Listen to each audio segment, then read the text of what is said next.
Hola, benvinguts a una nova edició del Thyssen d'Andorra a casa teva. Avui us anem a parlar d'un artista espanyol del mitjans del segle XIX, es diu Eugenio Lucas Velázquez, i de l'obra Maja amb un gosset, datada del 1865. Aquesta obra, com podeu veure, es tracta d'una figura d'una dona en un posat amb una decoració al voltant molt concreta que tot d'una parlarem. Però abans d'això us vull explicar una miqueta què representava Eugenio Lucas Velázquez.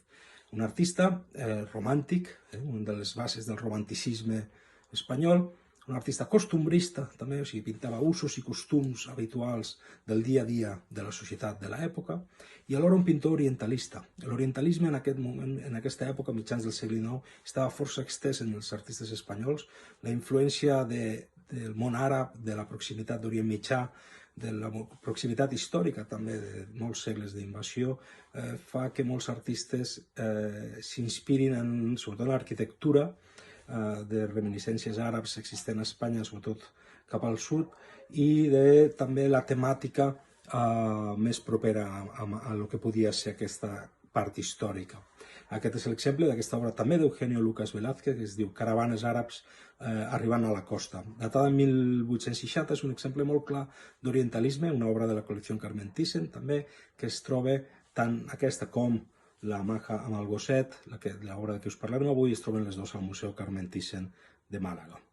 Aquesta obra d'influència orientalista, com podeu veure, és un paisatge amb tot el moviment d'àrabs que arriben cap a la costa, però sobretot amb aquesta manera de transmetre la naturalitat, la força d'aquest cel, d'aquests núvols, i del llum que baixa, de la llum rosada que baixa i transmet aquesta tonalitat cap als núvols, li dona una força brutal.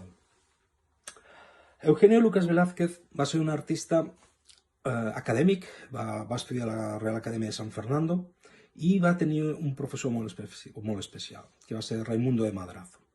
En aquesta obra que us poso com un exemple podreu veure aquestes similituds i aquestes proximitats de la influència d'un professor vers al seu alumne, com és amb la lectura, datada cap al 1880, 82 aproximadament, també es troba al Museu Carmen Thyssen Màlaga. És una obra amb una força excepcional, podeu veure la definició d'aquest vestit blanc que porta amb aquest joc de llum i ombra espectacular, i aquest entorn creat amb el piano, un tros del marc del mirall o d'una obra d'art que es veu, i el posicionament de la figura femenina, que en aquest cas també podríem apropar-la cap a l'obra de la que parlem avui, d'Eugenio Lucas Velázquez, aquesta Maja amb el gosset. Aquesta obra és una influència vital, brutal, sobre l'obra de Goya, La Maja vestida, actualment al Prado, però que a l'època d'Eugenio Lucas Velázquez es trobava a la Real Acadèmia de San Fernando, amb la qual ell va poder empapar-se al màxim. Penseu que també va ser un artista que va fer de copista al Prado, fent còpies, com passa avui en dia encara, d'obres reconegudes de Velázquez i sobretot de Goya, perquè va ser una gran inspiració per Eugenio Lucas.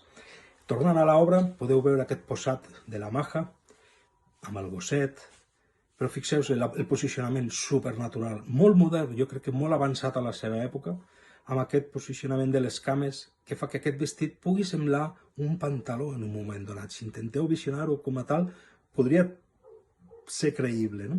Alhora, el pentinat i aquesta pamela que porta al voltant, que queda fosca per un joc de llum, semblaria un pèl arrissat, un pèl afro, podríem dir, amb el qual ens està modernitzant encara molt més. I fixeu-se que ell, dintre d'aquesta línia costumista, romàntica, i sobretot a partir d'un moment que vol deixar de ser academicista, o sigui, acadèmic, posa la Maja en un entorn rural, un entorn on es veuen al fons, a la part del fons, uns treballadors, on es veu aquest cel, aquesta naturalitat més costumista, i que la treu totalment fora de lloc de lo que seria la pintura d'estudi com la que feia, per exemple, Goya.